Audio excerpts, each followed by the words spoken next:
Hello. মজার tiffin থেকে আমাকে একটা পিআর পাঠানো হয়েছে। তো চলো দেখি ওরা কি কি খাবার দিচ্ছে। হ্যাঁ, আমি এই ক্ষুদ্র ব্যবসায়ীদের কাছ থেকে কোনো পয়সা নিই না, ফ্রি প্রমোশন করে দিই।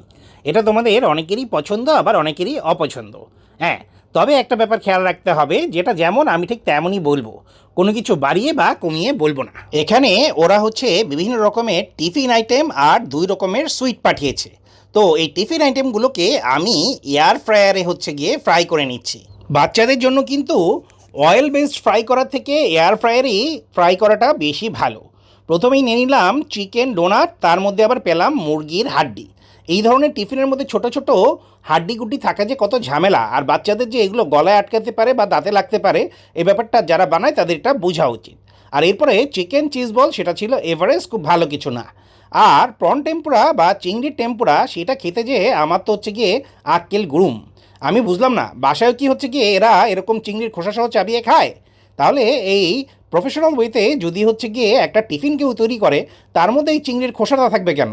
এটা আমার মাথায় কোনোভাবেই ঢুকলো না। যাই হোক, আর এই রসগোল্লাটা লেখা ছিল গিয়ে লো সুগার রসগোল্লা। এটা কিন্তু খেতে আমার ভালোই লেগেছে।